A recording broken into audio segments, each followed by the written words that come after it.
Om Shakti. On day 6 of Navaratri, we worship Katyayini Devi, the fierce form of Shakti who was born from the collective energy of the gods to defeat Mahishasura. She is brave, protective, and full of compassion, blessing her devotees with courage, clarity, and strength. Today we learn shlokas 18 and 19 of the Mahishasuramardhini Stotram, where the poet surrenders at Devi's lotus feet with love and longing. Durga's feet are like soft pink lotuses. Whoever remembers them feels safe and peaceful. Children sleep soundly thinking of her feet. Her love brings comfort like a warm blanket. Durga sprinkles golden water from the ocean. The drops fall like shining rain. Everyone feels fresh and joyful like after a cool bath. The whole world sparkles with her blessing. Padakamalam Padakamalam Karunanilaye Karunailaye Varivasyati Varivasyati Yonudinam Sushive Venudi Yam Yasitam Didave Ai Kamale I come away Kamalanilaye Kamayaye Kamalanilaya Kamalaya Sakhatam na bhavet Sakham Nabved Tava padameva Tabakam Veda Param padamitya Padam Kam Mitya Nushilayato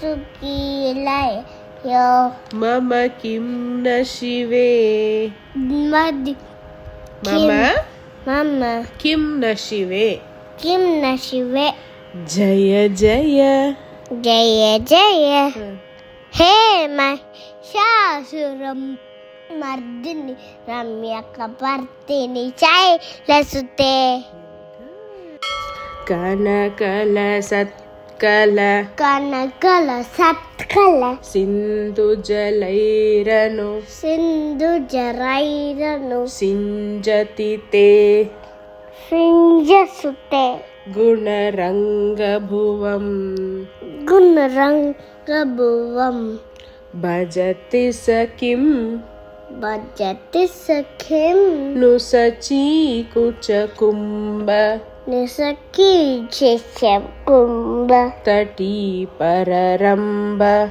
Dati Pararamba Sukhanubhavam Sukhanibhavam Tava charanam Tabacharanam Sharanam karavani Sabanam Garavani Natamaravani Natabhimavani Nivasi Shivam Nivashisavam Jaya Jaya He Jaya Jaya He Mahishasura Mardini Ramyakapartini Shailasute.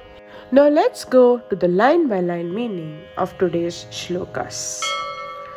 Padakamalam karunanilaye varivasyati yonudinam sushive. O compassionate mother, whoever worships your lotus feet every day surely attains supreme peace. Ai kamale kamalanilaye kamalanilaya Sakatam na bhavet. O lotus-like Devi, dwelling among lotuses, how can such a devotee not himself become pure like a lotus?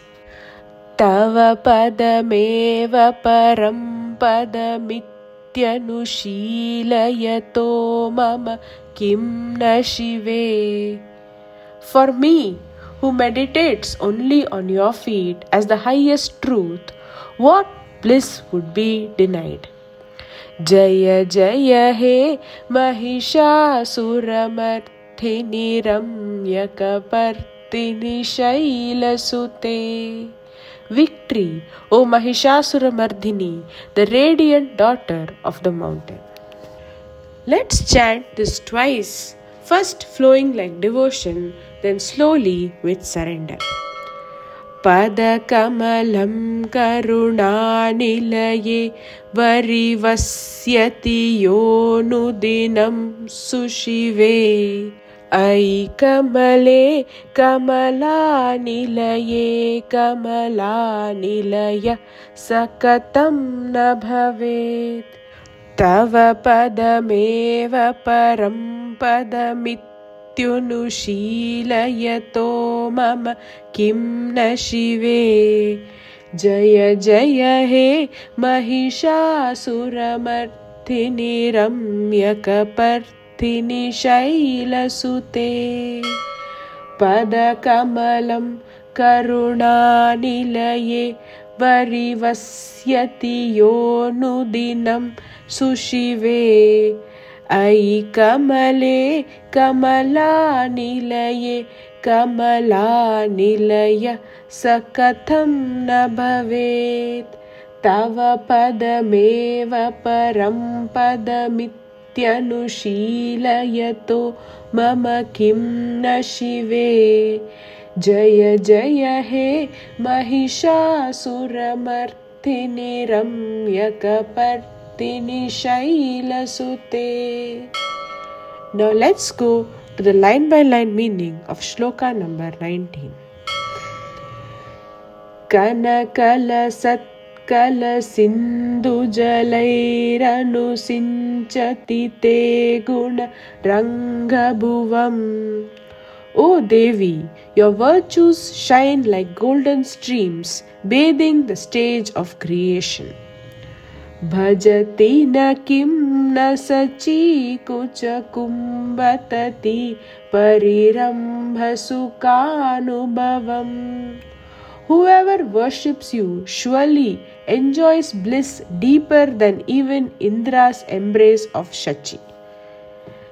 Tava charanam sharanam karavani natamaravani nivasi shivam. I take refuge at your feet, the dwelling place of Shiva, honored by gods and sages. Jaya Jaya He Mahishasuramardhini Ramyakapartini Shailasute. Victory, O Mahishasuramardhini, the radiant daughter of the mountain. Now let's chant this twice, first joyfully, then with deep surrender. Kanakala satkala sindhu jalairanu sinchati te gunarangabhuvam. Bhajati sakim na sachi kucha kumbhatati parirambha sukhanubhavam. Tava charanam charanam karavani natamaravani nivasi shivam. Jaya Jaya He Mahishasuramardhini Ramyakapartini Shailasute. Kanakala satkala sindhu jalairanu sinchati te guna rangabhuvam. Bhajati sakim na sachi kucha kumbhatati parirambha sukhanubhavam. Tava charanam sharanam karavani natamaravani nivasi shivam. Jaya Jaya He Mahishasuramardhini Ramyakapartini Shailasute. Today we learned verses 18 and 19 where Devi's lotus feet are praised as supreme refuge. Don't forget to revisit verses 1 to 7 and 7 to 15, each one a jewel in Devi's garland of glory. Now let's repeat shlokas from 16 to 19 in a complete flow of surrender. Katitata-pita-dukula vichitramayuka-tiraskೃತ-chandra-ruche Pranata-sura-sura-maulimanispura-damshula Sannaka-chandra-ruche Jita-kanaka-chala-maulimadorjita Nirbhara-kumchara-kumbhakuche Jaya Jaya He Mahishasura-mardhini Ramyakapartini Shailasute Vijita-sahasrakaraika-sahasrakaraika-sahasrakaraika-nute Kritasura-taraka-shankara-taraka-shankara-taraka Sunusute Suratha-samadhi-samana-samadhi-samadhi-samadhi Sujatarate Jaya Jaya He Mahishasura-mardhini Ramyakapartini Shailasute Padakamalam karunanilaye varivasyati yonudinam sushive Ai kamale kamalanilaye kamalanilaya sakatham na bhavet Tava padameva param padamityanu-shila-yato mama kim na shive Jaya Jaya He Mahishasura-mardhini Ramyakapartini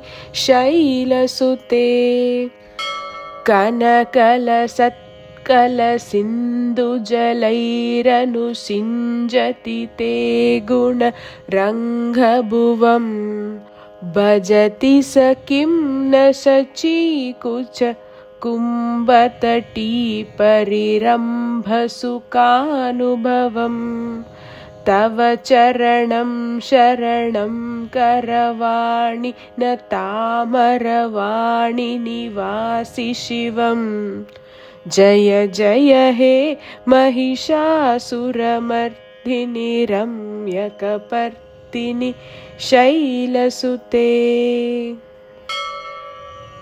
And so, as we bow to Katyayani Devi today, may her fierce strength awaken us. May her motherly grace guide our steps. And may her lotus feet always be the safe refuge of our hearts. Each day of Navaratri is like climbing a sacred staircase, step by step, verse by verse, closer to Devi's embrace. May your home be filled with her blessings, your mind with her peace, and your life with her courage. Om Shakti.